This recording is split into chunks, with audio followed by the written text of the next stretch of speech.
Demsen bɛɛ lajɛlen ni u ka hakɛ don ka denmisɛnw bila u ka hakɛw kɔnɔ u ka adamadenya sabatili kama ale n'u ka yiriwa kama maawkɛn bɛɛ ka u fanga fara ɲɔgɔn kan Mali kɔnɔna la ka kɛɲɛ ni denmisɛnw olu ka hakɛw kofɔli don la ɲɛnamayali ye a bɛna caman ɲɛfɔ y'o kan bi kunnafoniyaw olu kɛnɛ kɔnɔ.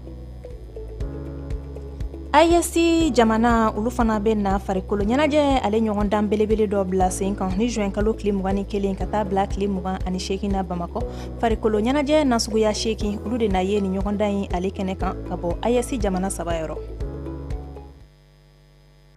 Nisɔndiya ye ne ta ye ka aw sɔrɔ kokura kibaru kɛnɛ kan Advance TV sanfɛ kibaru sanuma ani lakika sɔrɔ yɔrɔ do hay ko ɲuman kɛ anw sugandili la ka aw kunnafoniya ay aw bisimila bi tɛnɛ ale don kunnafoniyaw kɛnɛ kan. I n'a fɔ an y'a fɔ na cogoya min na kunnafoni daminɛ la ka kɛɲɛ ni san 1991 fagaliba ye min taara ka ɲɛsin sifinnakaw ma kɛrɛnkɛrɛnnenya la denmisɛnw ma Afrique du Sud Soweto juin kalo tile 16 ale taara ka kɛ denmisɛnw olu ka hakɛ kofɔli don ye farafinna don in la ɲɛnamayali hukumu kɔnɔna la Mali la fɛn min kɔni ye association Daba Modibo Keita ale ni centre min bɛ denmisɛnw olu tɔgɔ la sigida 4nan na olu jɛra ka fara ɲɔgɔn kan yaasa ka se ka denmisɛnw olu ka hakɛ kofɔli don o la ɲɛnamaya Mali kɔnɔna la an ka kunnafoni ɲinina Haminatu Traoré ale tun bɛ kɛnɛ kan a ye fɛn min sɔrɔ Mamadu Jalo b'o ɲɛfɔ an ye bamanankan na. Farafina denmisɛnninw tɔgɔla don n'o bɛ ɲɛnɛmaya juin kalo tile 16 o kɛra sababu ye fɛn min ye denmisɛnninw tɔgɔla yɔrɔ min bɛ yen nɔ n'a bɛ wele centre de lecture et d'animation infantile sigida 4nan na ale ni association Daba Modibo Keita olu farala ɲɔgɔn kan ka ɲinanta ni k'o la ɲɛnɛmaya babu se mun taara o de bɛ tali kɛ denmisɛnya a bɛ se ka kɛ lakana cogo min na ani fɛnɛ ka hakili to nin don kɛrɛnkɛrɛnnen na min sigira sen kan san 1991 wagatiw la. An bolo parce que bi an ka festival ne yɛrɛ fɛ ADMK bɛ depuis 117 mais an ka fête min ka di ne yɛrɛ ni ye ka tɛmɛ fête tɔw bɛɛ kan o ye denmisɛnbugu ni ani min ni kilɛki sigira k'a kɛ ɲɔgɔn fɛ parce que ni min ko faso i ko denmisɛnw ni denmisɛnw donna ka ɲɛ faso bɛ taa ɲɛ. Don dɔ ɲɛmɔgɔw de ninnu ye an ka ɲɔgɔn dɛmɛ ka ninnu na don ka directeurs n'u ka monitrices dɛmɛ hakilila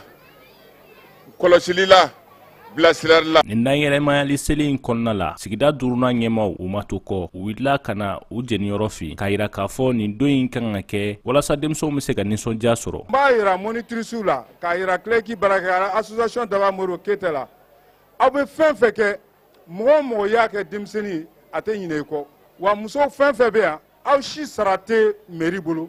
aw sara tɛ jamana bolo bi. Nin nayɛlɛmayali seli kɛrɛnkɛrɛnnen hukumu kɔnɔ tasibilakɛla ka ɲɛsin Adama Kɔlɔn Kulubali ma n'ale yɛrɛ k'u ye yɔrɔ mun sigilen don livre kalan ani denmisɛnninw ka yiriwa sabatili kan sigida 4nan na o maa ɲɛma kɔrɔ ye ka da a ka cɛsiriw kan. Kilɛki créera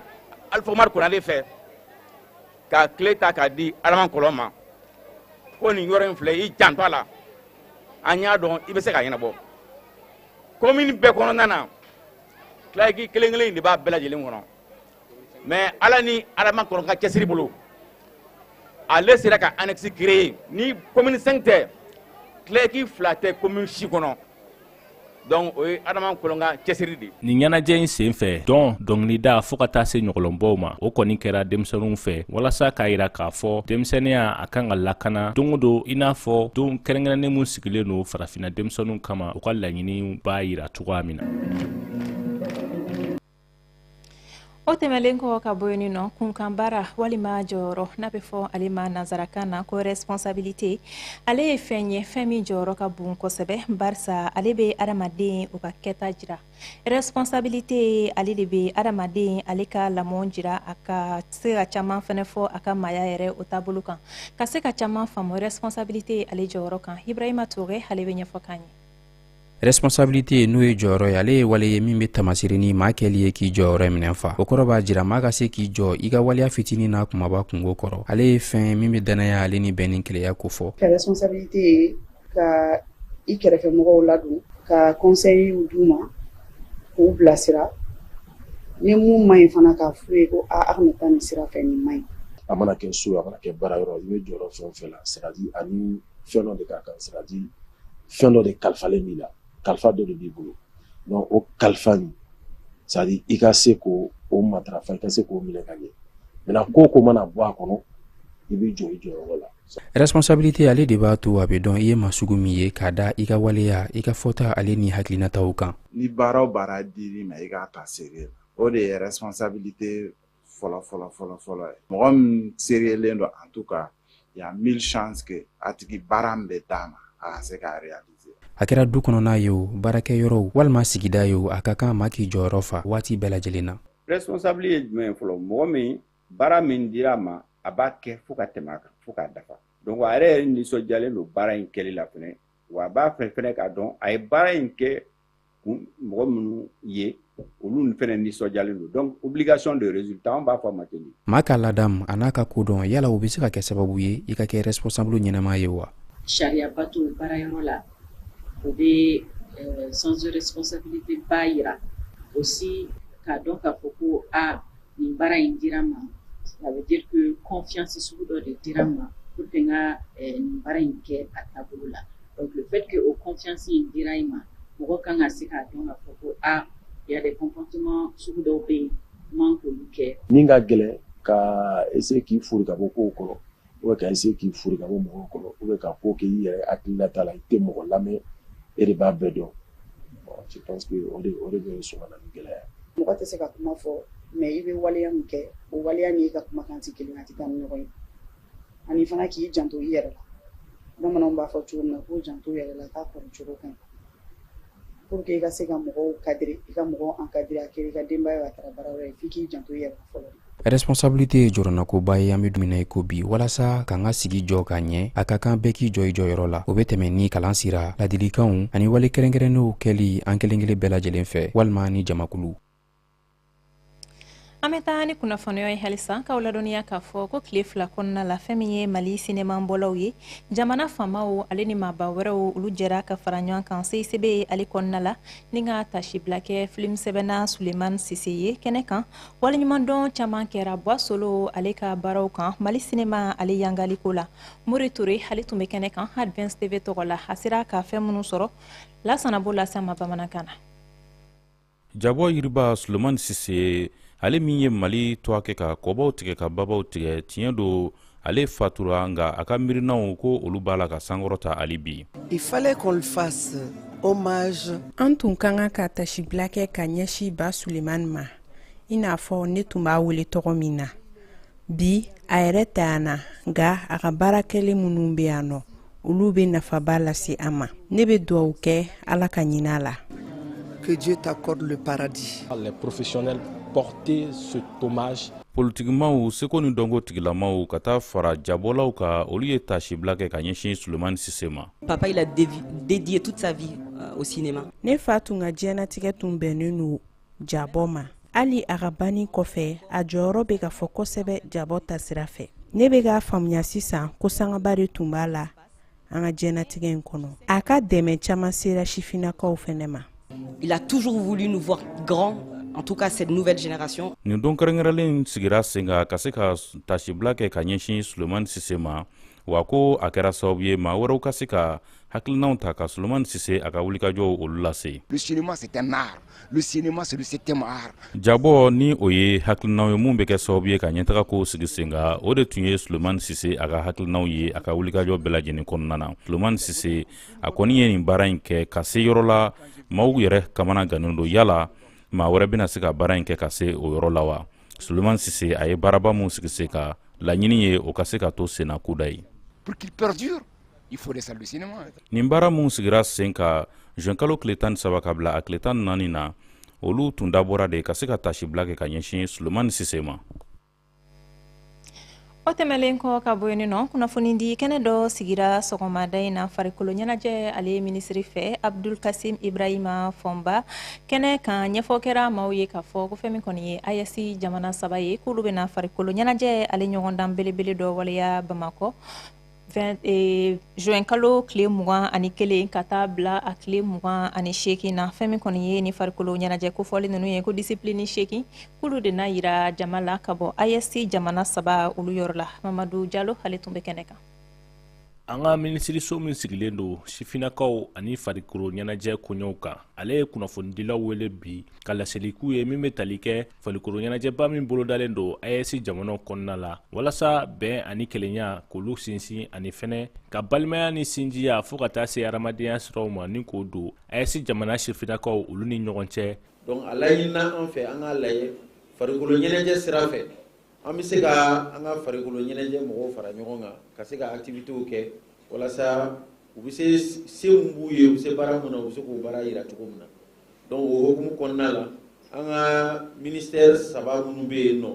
k'olu ɲɛsinnen don farikolo ɲɛnajɛ ni denmisɛnninw fanfɛla la olu tɛgɛ di ɲɔgɔn ma ka ni jeu in lancer u b'a wele ko an y'a wele ko jeu de l'Alliance des États du Sahel. Donc jeu de l'AES au lancement kɔnɔna la an ye discipline 10 de bɛ yen olu sugandira an ka jamana saba ninnu fɛ critères de b'a la mun y'a to u y'o olu sugandi. Donc olu critères kɔnɔna la minnu taara la ballontan b'a la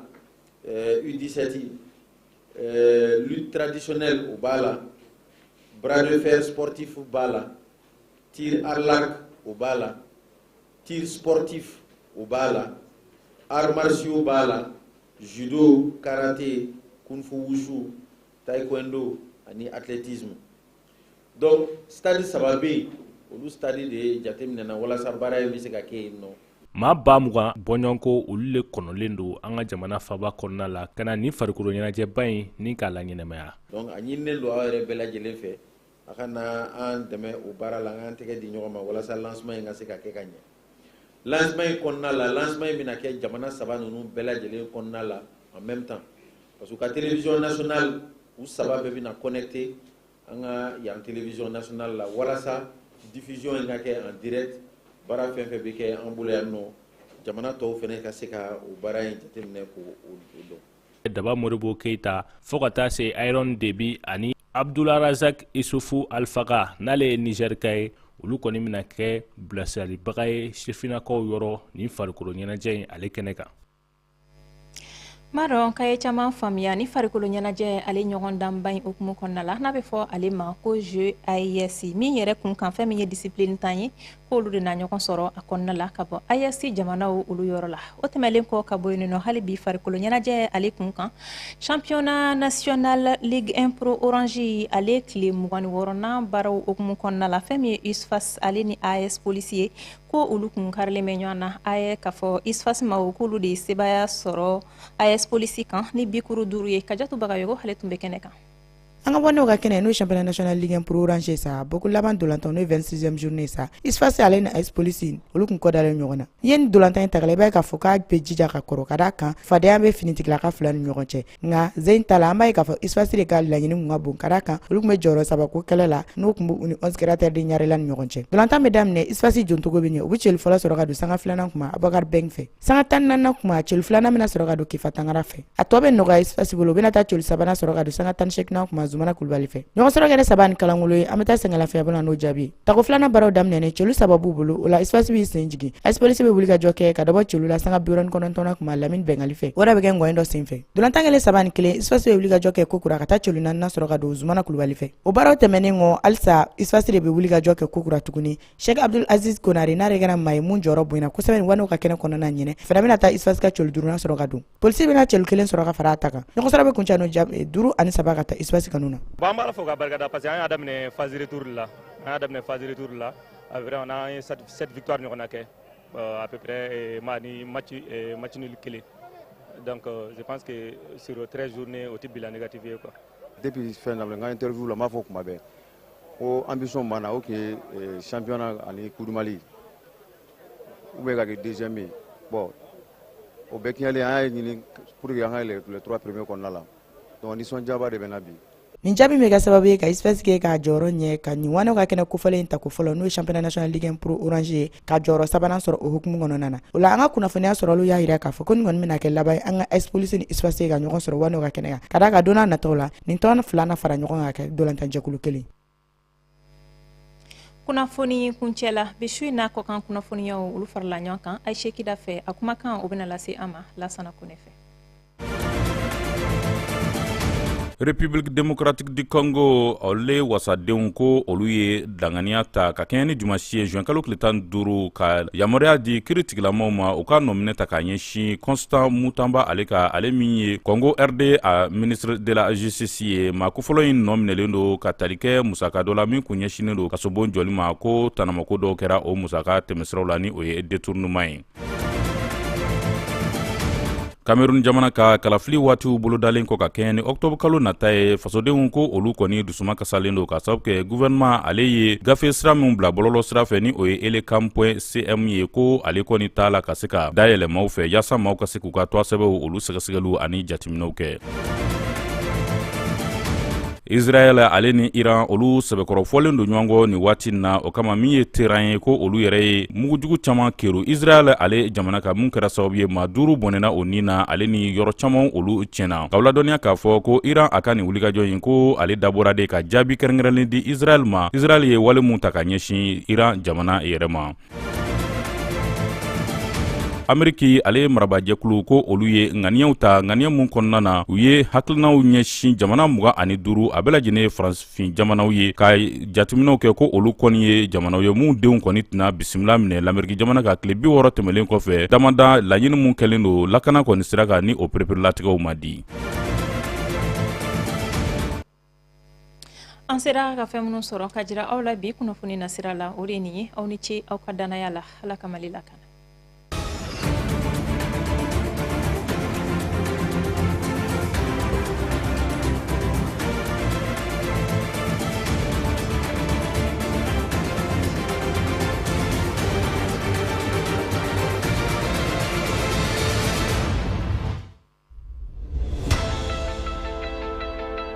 Sublimez votre intérieur avec nos collections uniques et élégantes.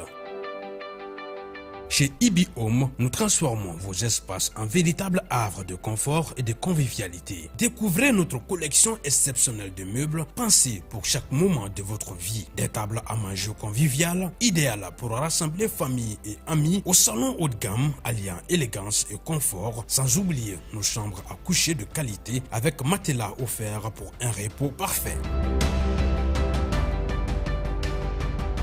Explorez notre sélection de luminaires rares et uniques qui sublimeront vos espaces. Découvrez notre gamme de motos électriques économiques, performantes et respectueuses de l'environnement, idéales pour vos trajets urbains en toute sérénité. Nos installations solaires vous garantissent l'indépendance énergétique tout en réduisant vos factures. Chez Ibi Home, profitez en ce moment de réductions allant jusqu'à 35% sur nos équipements solaires. Ce n'est pas tout, nous vous proposons également des options de paiement échelonnées pour encore plus de simplicité. Venez visiter notre showroom à l'ACI 2000, immeuble Ibi Group. Ibi Home, l'élégance, la mobilité et l'énergie au service de votre confort.